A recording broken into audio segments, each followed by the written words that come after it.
It's very rare that a seasoned anime fan will not have seen or at least know about Nana, especially one who is into romance. Its popularity is understandable. It's an emotional rollercoaster filled with lesbian subtext. It also includes alternative fashion that has recently taken off online, being the perfect anime for Pinterest boards and outfit inspiration. You would think that an anime just as fashionable, tear-jerking and unapologetically LGBT would be on the same level as popularity.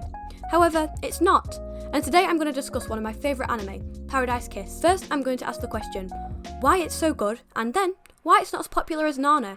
Now, disclaimer, I know that the anime is pretty popular, but I definitely feel like it deserves more attention, especially compared to the hype Nana gets. So without further ado, let's get started. Also, there will be some spoilers in this part, but not enough to ruin the whole show, so keep that in mind. If you're worried about that, then just check out the show. It's only 11 episodes. First of all, let's go all the way back to 1995 when Neighborhood Story was airing. This was the first adaptation of Ayazawa's work to be seen on screen. The plot follows Mikako Kuda, who is a fashion student, but we aren't talking about her today. Who knows, maybe I'll make a video about her too. Today we're going to be talking about her sister, Miwako, who is a prominent character in her very own spin-off, Paradise Kiss. This aired in fall 2005, along with some pretty amazing anime like Mushishi just a few months before I was born. Its protagonist is Yukari, and she's your average pretty high school girl.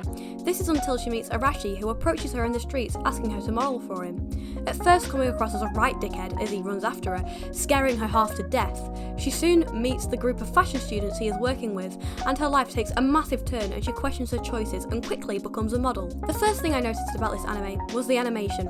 It incorporates things like real life photos with cartoonish drawings contrasting this, and lots of flowers that reminds me of revolutionary girl Utena. Then of course, the character design. This is probably my favourite thing about the whole show. Every character has a unique design and personality that really drew me in. First of all, we have Arashi. Before I say anything else, fuck Arashi. I blame all my problems on Arashi. He's always talking down to Yukari and gets mad when she doesn't bend her schedule at a moment's notice.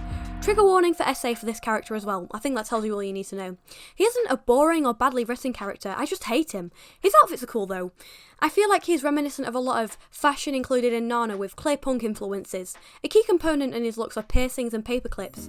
He is definitely inspired by British bands like the Sex Pistols, and I personally think that he is designed to look like John Lydon with his bright yellow hair and outfits being pretty similar. Then we have the girl who links this series to Neighborhood Story, and this is Miwako. Sometimes I feel like she's a bit infantilized because of her Lolita fashion.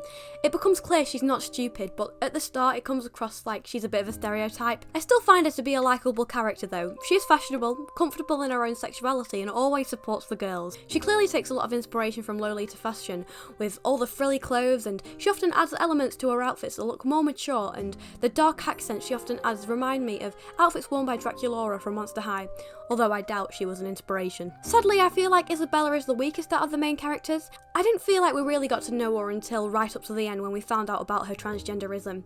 While it upsets me some of the main characters misgender her needlessly, I'm happy to see George and Yukari understanding her. Her story is really beautiful, and I almost cried when we found out about her past because it's not often you see such good representation. It's true a lot of transgender people go into fashion design because sometimes it's hard to find women's clothes that fit someone assigned male at birth. However, other than the fact she is quiet and trans, it feels like we don't learn much about her. Maybe it's because of the short runtime, but I would have loved to spend more time with her because I love her as a character. Her Victorian aesthetic is very pretty, and I think her clothes are the most underrated out of the show. I feel like the muted, more mature tones in her clothes really contrast her beautiful purple hair, and I can see why George made so many dresses for her. He has a personality that comes across as charming, almost to an annoying extent.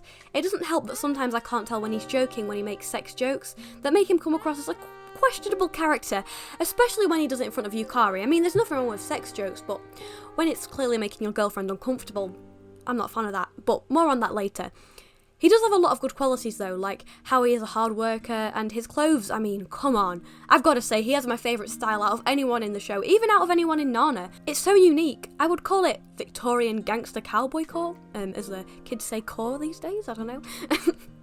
There's probably a more technical word for this, and if anyone knows it, please tell me. I love how he styles suits and the use of muted tones that contrast his cool blue buzz cut, like Isabella with the purple hair. Oh, it's so cool. I enjoy how he wears suits, but he has things like cowboy hats, frills and florals to make them more interesting, elevating them perfectly. I would actually say he definitely looks bisexual, probably because he is. さんにちょっとお願いがあるんだけど、君に頼られるなんて光栄だな。It caught me off guard so much when he blatantly says I'm bisexual at the start. I don't know if this is a thing just in the dub, because I watched the dub, but I've never actually seen another openly bisexual anime character, so I think it's really cool that he's there. Now, I'm not a huge fan of Yukari. I definitely feel like I like her more at the end of the anime, but in the start, she kind of irked me. She's not a bad person, but she comes across as quite catty during her relationship with George. I like her clothes in most situations, but sometimes I feel like she's a bit hit and miss. I think that's because her nice outfits are mainly from George or the modelling agencies, so when she picks her own outfits, it's not great. It's kind of like in Devil Wears Prada, when, I've forgotten her name, Anne Hathaway lady comes out and she wears like these really beautiful outfits because she was the stylist styled her, but then when you look at like the start, she's like wearing like the most awful clothes. It kind of reminds me of that. They're so different. Go to your closet and you select, I don't know, that lumpy blue sweater, for instance, because The whole thing reminds me of Devil Wears Prada, except it's a little bit more gay. Is Devil Wears Prada gay? Anyway, ignore me. If you haven't seen Devil Wears Prada, good movie. If you like Paradise Kiss, you will like Devil Wears Prada. Anyway, the characters are definitely the best thing about the show, and if you like character-driven media, it will definitely be for you. Even in all of their toxicity, it makes me want to go to fashion school and join a group of designers like them, even though I've never made a garment in my life. Once I sewed a pencil case, that's about all the thing I can do. Another highlight of the show are the relationships. There is no surprise that a lot of them are toxic, considering it was written by the master behind Nana. Yukari and George have a relationship that reminds me of a roller coaster.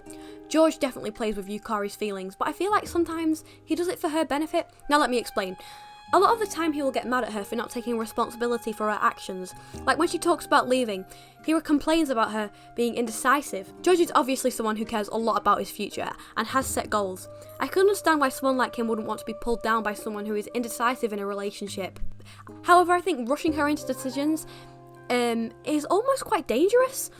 By saying he doesn't care about what she does and hates indecisive people, he almost manipulates her into doing what he wants, especially considering she knows if she chooses to go back to school, she won't see him. It makes sense that she would become a model. Now, there are some pretty big spoilers from here on out, so I'll give a timestamp if you haven't seen the whole show. Yukari really annoys me at the start of the show. She seems to make big, drastic split decisions, but I guess that's a byproduct of her never really considering what she wants to do. It makes me happy in the end when she goes back to her mother.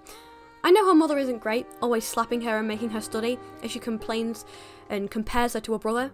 However, just running away could lead to disaster. Her actually facing her mother and explaining what she wants in the end is much more sensible, and it leads to her mother actually compromising and making a good decision. I wish George would have acted less nonchalant about what happened to Yukari.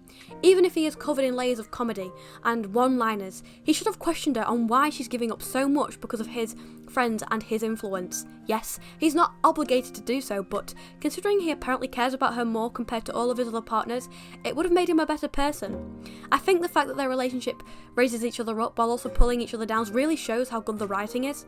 I could go one episode wanting them to be endgame and then the next hoping they break up. That just shows how special the writing is, showing how human relationships are messy. The thing that really tied the whole show together for me was the ending. It's very bittersweet. We see that both characters ended up happy, doing what they loved. While they didn't end up together, we see they had a big effect on each other's lives. It was incredibly sad, but it's clear Yukari still cares about him years on, because if she never met George, she may never have been successful. Even if his influence wasn't always good, and he may have been manipulative at some points, there is no doubt in my mind Yukari will never regret having met George. If you haven't seen the show, you're probably sitting here wondering why you don't really know about it. I think part of the reason why it's less popular is because a lot of fashion is a little more garish compared to Nana. While I love it, it's not exactly trending Y2K or punk style people are looking for, other than the few characters. However, I think the clothes, especially Yukari's and Miwako's, are definitely coming back. One of the reasons I think Nana got popular is because of the lesbian subtext. I think the rise of LGBTQ acceptance has led people attracted to the same sex, looking for characters they can relate to.